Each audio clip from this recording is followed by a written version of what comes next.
Dear listeners, before we start today's show, a quick announcement. We are back with a new season of our tech podcast, Our Own Devices by Nandagopal Rajan. This is a weekly podcast which discusses and dissects trends and reflects on the world of tech in India with the who's who of the tech world. The third season will start today at 4 p.m. and will be available on our website and app and everywhere you get your podcasts. The video version can be seen on our website as well as the Indian Express YouTube channel. Do tune in every Monday at 4. The link to the show is in the description. Hi, I'm Rahel Philipose and you are listening to 3 Things, the Indian Express News Show.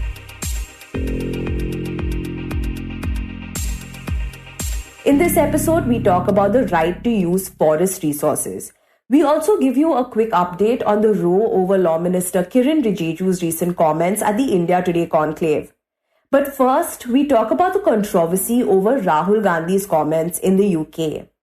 Last month, the senior Congress leader gave a lecture at the University of Cambridge where he said that the Indian democracy is under attack and that several politicians, including himself, are under surveillance. Now, these comments were severely criticized by the ruling BJP and several leaders even described them as anti-India. But a week later in London, Gandhi again created controversy for his comments on the working of the Indian Parliament. And these comments seem to have enraged the BJP so much that it has accused him of breaching the Parliament's privilege and insulting the country. The BJP has also asked the Lok Sabha Speaker Om Birla to set up a special committee of the lower house to see whether he should be suspended for his comments. To understand the political implications of this entire row, we speak to the Indian Express's Liz Matthew in this segment. So Liz, can you first begin by explaining to us what it means to breach the Parliament's privilege? See, breach of privilege includes a lot of things. Here, it is not just a breach of privilege. It is, they say, his comments on Indian democracy outside India in London has brought contempt to the Parliament's dignity, and his remarks about the speaker switching off his mic, these things which according to BJP has never happened. So it was a lie and it was wrong. So this has defamed India and Indian Parliament. That is why he brought contempt to the House and hurt the dignity of the Indian Parliament. This is the allegation they are making. And Liz, what exactly did Gandhi say that's generated so much controversy and, because of which the BJP wants to suspend him? See, 3 things. One is that he said that everybody knows that Indian democracy is under attack. And he said that the institutional framework which is required for a democracy, parliament, a free press, the judiciary, just the idea of mobilization, these are all getting constrained in India. Everybody knows, and it's been in the news a lot, that Indian democracy is under pressure, is under attack. Right? I'm an opposition leader in India, and we are navigating that space. What's happening? The institutional framework, which is required for a democracy, parliament, a free press, the judiciary, just the idea of mobilization, just the idea of moving around, these are all getting constrained. So we are facing an attack on the basic structure of Indian democracy. This was during his speech at the Cambridge University on February 28. Later in March 6, during a discussion, he said that it is an Indian problem and the solution is going to come from inside. That is what you think. But however, the scale of Indian democracy means that it is a global problem. If Indian democracy collapses, democracy on the planet suffers a very serious, possibly fatal blow. So it is important for you too. Then he went on to talk about the MPs are getting detained and also the mic is put off during his speech inside the house. He was not allowed to speak, which BJP says the initial statement has brought defame to India. Second, it has hurt the prestige of Indian Parliament. and he made comments outside India, outside the house about the chair's decision. In parliament, both houses, the speaker in the Lok Sabha and the chairman in the Rajya Sabha, their decision is final. House is supreme, chair's decision is final. So actually, even the judicial court cannot question the decisions of the presiding officer, the speaker or the chairman, respectively in the Lok Sabha or in the Rajya Sabha. So their contention is that this kind of statement about the decision of the chair, which is a lie according to them, and also commenting on the house and the speaker outside is not good. It actually breaches the privilege and also brought contempt to the court. These are the issues which have irked or kind of antagonized the BJP. Right, and the BJP wants to set up a separate special committee to probe whether he should be suspended for these comments. But why do they need a special committee? Because there's already a committee in the Lok Sabha which deals with these concerns, right? There is a privilege committee in each house, in the Rajya Sabha and the Lok Sabha, when it comes to the privilege of MPs, whether it is breached by someone else outside or whether an MP has breached. Like, for example, if we do a story or a report which is not supposed to be out, which is a confidential matter from the standing committee meetings, if we report it, they can give a privilege notice to the chairman and in the Rajya Sabha and to the speaker. So then it can be taken up by the privilege committee of the respective houses, and they can summon the journalist, summon the editor, and they can take action. They can bar that particular media from covering parliament. There are so many provisions like that. Like if an MP is getting arrested or somebody is misbehaving with him or her outside, that is a breach of privilege. It's a breach of the MP's privilege. It has a lot of scope. So that such cases there are so many privilege notices in front of privilege committee. But here in this case, Rahul Gandhi's case, the contention BJP leaders are making is that there are so many issues before these committees. So this will be one among the many. Since it is very important, according to BJP, it has to be dealt immediately. There has to be a quick remedy for this, whatever happened. So a special committee has to be formed to see whether Rahul Gandhi should be suspended from the house unless he apologizes. Right. And Rahul Gandhi said that he won't be apologizing because he believes he didn't say anything wrong in the UK. But tell us what a special committee usually comprises.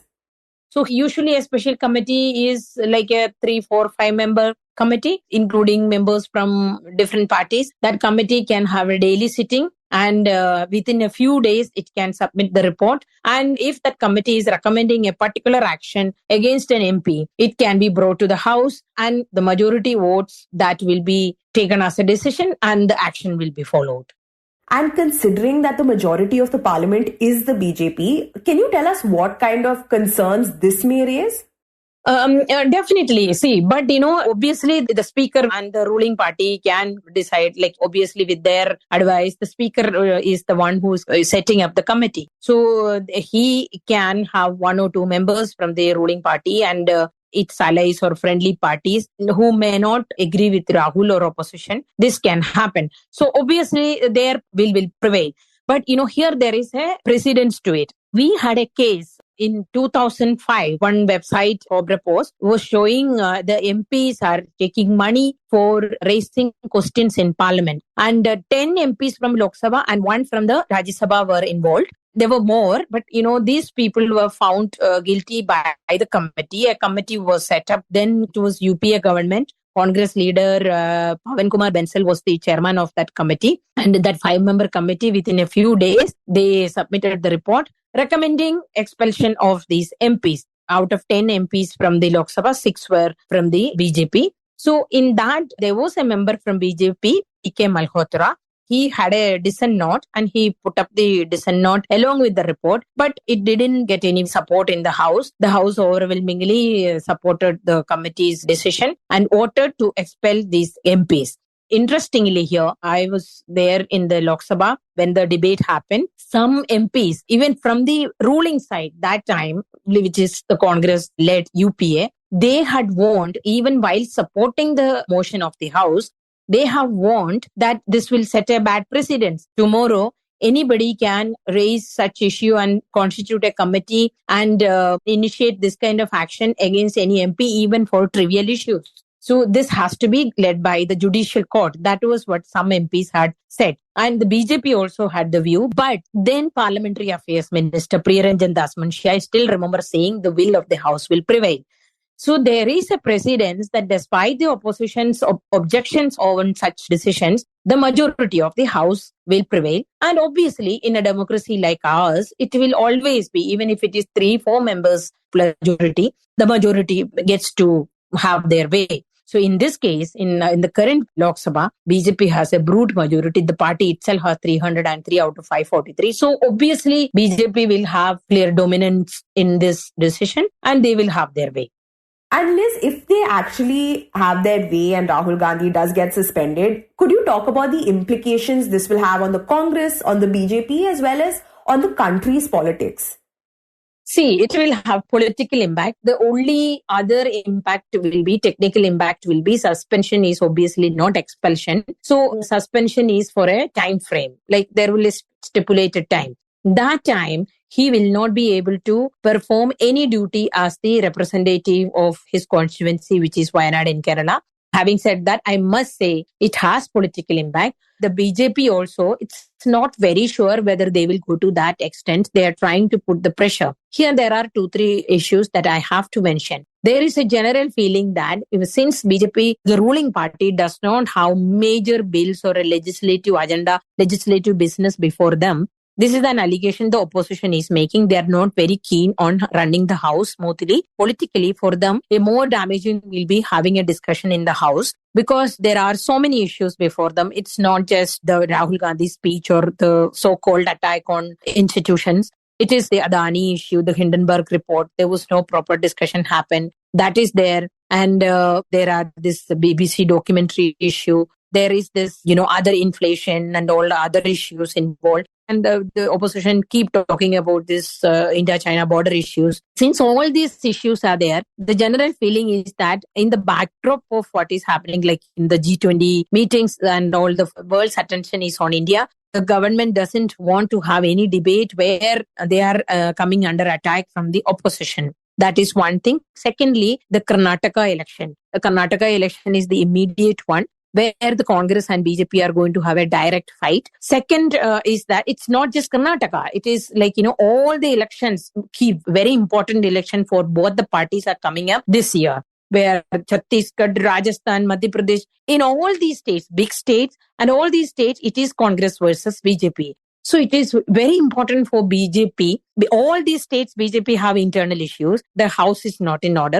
It is very important for them to project. It is Prime Minister Modi versus Rahul Gandhi. That narrative is very important for them. So it will help BJP if this present campaign against Rahul Gandhi complain. But at the same time, there is another view in the BJP that if obviously Rahul Gandhi's is not such a grave statement which would call for suspension from the House. If such a drastic step against him, a drastic quote-unquote punishment will bring sympathy for him, and Rahul will be seen as somebody who is like trying to fight in a very hostile atmosphere that could give him more support in the state. That fear is also there. So it is a political war, it is a political game, and it is the narrative that party wants to set. So these other things, the rules and conventions, precedents, all these are you are just to help the party in this narrative.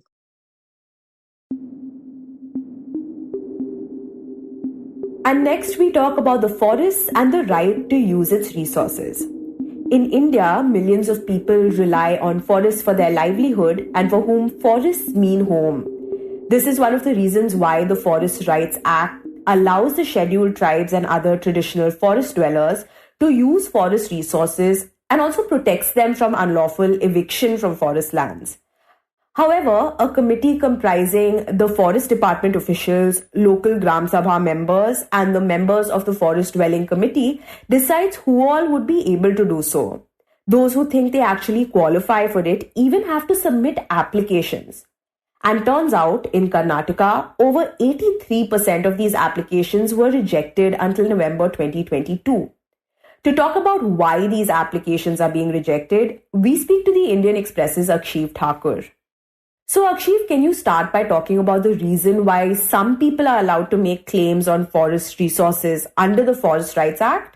Right. So the government came up with the Forest Rights Act in 2006. The aim of the government with this legislation was that to undo the historical injustice that has been meted out to the scheduled tribes and other than forest dwellers communities who were primarily residing in the forest for generations and have been evicted out due to development projects. So this was the intention of the government. Now the claims under the FRA for the scheduled tribe, so the scheduled tribes will have to fill up the application and they have to prove that they have been primarily living in the forest areas or on the forest land before December 13, 2005. Other than forest dweller communities, they have to fill in the form. They have to prove that they have been living in the forest and the forest land for the last 3 generations. That comes around roughly to 75 years. These are the claims. And in these cases, the scheduled tribes and the forest dwellers actually have to make claims under different parameters. So what is the reason that this distinction exists? There is no logic as such, but this is another point of contention that has been there for a very long time, that the scheduled tribes, it's easy for them to prove that they have been living in the forest before December 13, 2005, while the OTFDs have to prove that 3 generations have been living on the forest land. So this distinction has been there primarily because the government feels it also comes around tribals and non-tribals. This sort of a distinction that the non-tribals are basically seen to be kind of encroachers. Okay, which is also true in most of the cases, during my interaction and field visit with the forest officers. This has also come to the notice. So primarily this was the thought behind coming up with this sort of a distinction. Right. And could you talk about how the scheduled tribes and forest dwellers benefit if their claims are accepted? So if the claims are accepted, so first thing is that they will be allowed to stay in the forest land and utilize the forest resources. So the forest resources as in such that, firewoods and fishing, agriculture. So these are the things which if they are dependent on this, if they have been dependent on the forest resources for generations and for years and have been evicted due to the development projects. So that's the major intention, that you can still continue doing your profession and be dependent on the forest resources, because again, then you can take out the forest resources and sell it out and then make some money. And you've written that in Karnataka, 83% of these claims were rejected. Do we know the reason behind these rejections? So the claims basically not only in Karnataka but across the country, this has been the stats. Now basically these claims get rejected because these scheduled tribes and OTFDs, they are sometimes unable to prove their living and dependence on the forest areas. And a few years ago, the Supreme Court has come out with a directive that those whose claims have been rejected should immediately be evicted from the forest, because the forest department and even activists, and they have always been in tussle with each other. The activists and the NGOs used to claim that the forest department has been illegally evicting the tribals out of the forest areas, and they are rejecting the claims on flimsy grounds. Whereas the forest department used to say that, there have been deliberate, after the enactment of FRA, there have been deliberate attempts to encroach the forest land. So what usually happens is that the state government constitutes a district level committee or a SDLC, what we call it here. So they decide and they see through the claims whether they are right or they are wrong, or the cases are genuine, or these just come around in order to encroach the forest. For example, in the cases of OTFDs, other than forest dwellers, now there is a rule which is legally accepted, is that if any senior citizen of the village would say that, yes, this family used to live on the forest land, 3 generations ago, 75 years ago, that will also be accepted. But usually then the forest department say that, see, this is again a very flimsy ground. How could you, then go around, and in that way anybody can claim that, okay, he or she has been staying on the forest land for 3 generations and they will immediately encroach the forest land. Okay, so you mentioned that this seems to be happening across India, where claims are often rejected on flimsy grounds. But could you talk about how often these claims get accepted by the respective committees, and what factors actually help the scheduled tribes and forest dwellers with their claims? Yeah, so they get convinced because once you file the application, then the committee will actually review the land. They are going to, go for the assessment if the claims are genuine. And if the proof which you file before the committee, if they actually feel satisfied, about it, that the claims are found to be genuine and they are really dependent on the forest resources, so the committee actually, accepts the claim. In most of the cases, there have been occasions where they have been accepted. Now, the main issue due to which the forest department or the committee actually pulls back their legs is because of the encroachment. So here in Karnataka, the encroachment cases in Shimoga region is very high. Now, ironically, this has been the case after the enactment of the FRA, is what the forest department tells us, that the trees have been illegally felled and then the applications have been filled. Right. And could you give us an example that could sort of help us understand this problem a bit more? Yeah, so there are cases, for example, presently in the High Court, the matter is sub judice. So here in Karnataka, there is a rule that, okay, if the encroachment of a land is below 3 acres, then the forest department is not going to take an action until unless, because the guidelines are yet to be framed on that. But if the encroachment is above 3 acres, then the forest department has been directed that they can go and evict the encroachers. Now, there is a family here who under the FRA have individually filed the applications claiming rights over the land. So the total encroachment is 4.34 acres. And now this 4.3 acres have been divided among the 3 family members. So father takes in 2.34. The mother takes in some and the son takes in some. So individually they say that, see, it's beyond 3 acres and you cannot evict us. That's the argument that the petitioner and the eyes of the forest department is an accused has actually have filed before the court. So now in this case, the said person is also said to be owning a store here, a shopping mart here. And then they are claiming their rights over the FRA basically. And also there is a lot of political involvement in it, wherein the political parties, in order to woo voters, they actually make them say that, okay, you can go and settle down in the forest areas wherever you want to. And then in the FRA, they are going to take care of it. So this has also led to a mass scale of forest encroachment. And this has been the case in Karnataka, in Maharashtra, and Madhya Pradesh, Chhattisgarh as well. So there is no doubt about it that, sometimes there is a lot of injustice also in this case. But this also cannot be ignored that there has been a mass scale of forest encroachment here in the Western Ghats regions as well. And mostly after the enactment of the Forest Rights Act. Right. And Aksheev, after a claim is rejected, do the scheduled tribes and the forest dwellers have any other avenue to sort of secure their rights to forest resources or appeal the decision by the committee?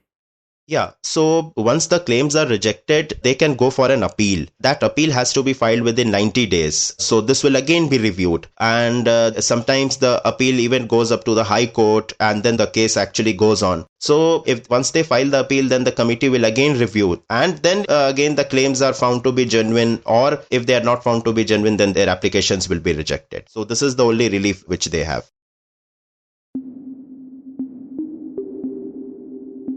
And in the end, we quickly go over Kiren Rijiju's recent comments at the India Today Conclave, which drew flack from the opposition. On Saturday, the Law Minister flagged what he called, quote-unquote, a calibrated effort to undermine the Indian judiciary and turn it against the government. Recently, there was one seminar. I was not aware of the seminar in Delhi. Some retired Supreme Court judges, some senior lawyers, some people were there. The topic of the seminar was accountability in judges' appointment.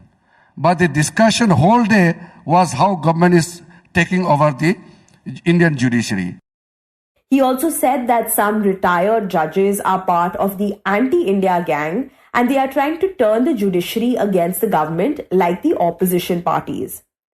It is a few of the retired judges, few, maybe 3 or 4. Few of those activists, part of that anti-India gang, these people are trying to make Indian judiciary play a role of opposition party. Some people even go to the court and say that, please rein in the government. Please change the policy of this government. These people want Indian judiciary to play the roles of opposition party, which cannot happen. These comments received flack from the opposition. Congress General Secretary of Communications, Jairam Ramesh, tweeted, and I quote, a law minister talking like an outlaw. A Minister of Justice propagating injustice. If this is not a threat to freedom after speech, what is? Unquote. CPIM leader and former Kerala Finance Minister Thomas Isaac questioned whether Rijiju is the Minister for Law or Lawlessness. The Law Minister during the conclave, while answering a question on actions being taken against the Tukre gang, said that anybody who walks against the country will have to pay a price. Nobody will escape. Don't worry, nobody will escape. Those who have walked against the country will have to pay a price for that. Reacting to the statement, the Trinamool Congress Rajya Sabha MP Jawahar Sirkar said that a minister can't make such a statement and get away with it. While Swaraj Abhiyan member and senior lawyer Prashant Bhushan said, quote, a fellow who is unfit to be a munsif is threatening judges, unquote. Referring to Rahul Gandhi's recent remarks in the UK about Indian democracy being under threat, Rijiju said efforts to undermine the Indian judiciary were being made both inside the country and abroad. Anybody, if Rahul Gandhi or anybody says that Indian judiciary has been hijacked or democracy is over in the country, the judiciary is dead, what does it mean? There is a calibrated effort to undermine Indian judiciary. That is why day in, day out, they are saying that government is trying to take over Indian judiciary. Additionally, the minister also criticized the Supreme Court Collegium's decision to make public its decision for reiterating the names recommended for the appointment of judges and the government's objection to some of them.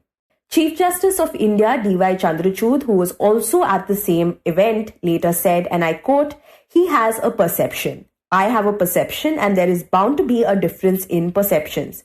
We have to deal with differences in perceptions even within the judiciary. The reason we put this on the website is in pursuance of the desire of the present collegium to meet the criticism that we like transparency and the genuine belief that opening up our processes will foster confidence in our citizens about the work which we do, unquote. You were listening to Three Things by the Indian Express. Today's show was hosted by me, Rahel Philipose, and written and produced by Utsa Sarmin with the help of Shashank Bhargava. It was edited and mixed by Suresh Pawar. If you like the show, then do subscribe to us wherever you get your podcasts. You can also recommend the show to someone who you think would like it. Share it with a friend or someone in your family. It's the best way for people to get to know about us.